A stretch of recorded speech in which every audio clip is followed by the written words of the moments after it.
Hello, miss cooking ഡെൽസിലേക്ക് എല്ലാവർക്കും സ്വാഗതം. നമ്മൾ ഉണ്ടാക്കാൻ പോണത് ഒരു വെറൈറ്റി കോക്കപ്പേരിയാണ്. നമുക്ക് കോക്കൊക്കെ കട്ട് ചെയ്തിട്ട് വരാം.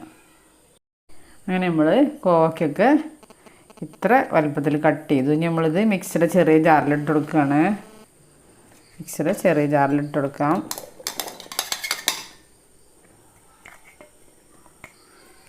ഇതിലേക്ക് എരിവിന് ആവശ്യത്തിനുള്ള പച്ചമുളക്, ഇതിലൊരു 6 പച്ചമുളക് എടുത്തിട്ടുണ്ട്. ഇനി നമ്മളത് ക്രഷ് ചെയ്തെടുക്കുക. അങ്ങനെ നമ്മൾ മിക്സിയിൽ ക്രഷ് ചെയ്തെടുത്തു. ഇനി നമുക്ക് തയ്യാറാക്കാം. അങ്ങനെ നമ്മൾ അടുപ്പത്ത് ചട്ടി വെച്ചു. ഇനി കുറച്ച് വെളിച്ചെണ്ണ ഒഴിച്ച് കൊടുക്കാം.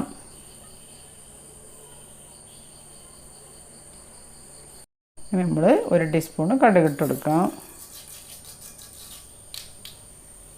കടുകൊക്കെ പൊട്ടി വന്നു. ഇനി നമുക്ക് ക്രഷ് ചെയ്ത കോക്ക ഇട്ട് കൊടുക്കാം.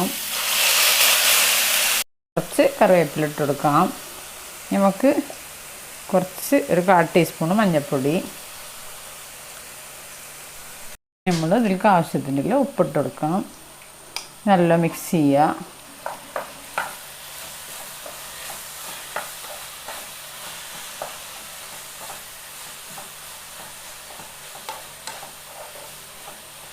നമ്മൾ നല്ല മിക്സ് ചെയ്തു. ഇനി നമ്മൾ ഫ്ലെയിം കുറച്ച് വെച്ചിട്ട് അടച്ച് വെച്ചിട്ടൊരു 5 മിനിറ്റ് വേവിക്കാം. അങ്ങനെ നമ്മൾ കോക്കപ്പേരി 5 മിനിറ്റൊക്കെ കഴിഞ്ഞു. നമുക്ക് തുറന്നിട്ട് നോക്കാം. ഇത് വേവായിട്ടുണ്ട്. നല്ല ടേസ്റ്റാണ്. നമുക്കിതിലേക്കൊരു 1/2 കപ്പ് തേങ്ങ ഇട്ടിട്ട് നല്ല മിക്സ് ചെയ്യുക.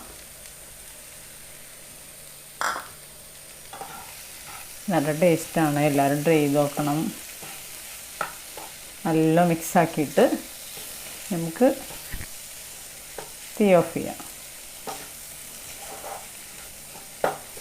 അങ്ങനെ നമ്മൾ ഉപ്പേരി റെഡി. തീ ഓഫ് ചെയ്യാം. അങ്ങനെ നമ്മൾ വെറൈറ്റി കോക്കപ്പേരി റെഡിയായി. ഇതെല്ലാവരും ട്രൈ ചെയ്ത് നോക്കുക. നല്ല ടേസ്റ്റാണ്. ഞാൻ എപ്പോഴും പറയുന്ന പോലെ എൻ്റെ ചാനൽ ആദ്യമായിട്ട് കണ്ടില്ല കൂട്ടുകാരും സബ്സ്ക്രൈബ് ചെയ്യുക, ബെല്ലൈക്കനും ക്ലിക്ക് ചെയ്യുക, അതിൻ്റെ അടുത്തുള്ള ഓൾ എന്ന ബട്ടനും ക്ലിക്ക് ചെയ്യുക, ഷെയർ ചെയ്യുക, ലൈക്ക് ചെയ്യുക. അടുത്ത രൂപമായിട്ട് വീണ്ടും വരാം. Thank you.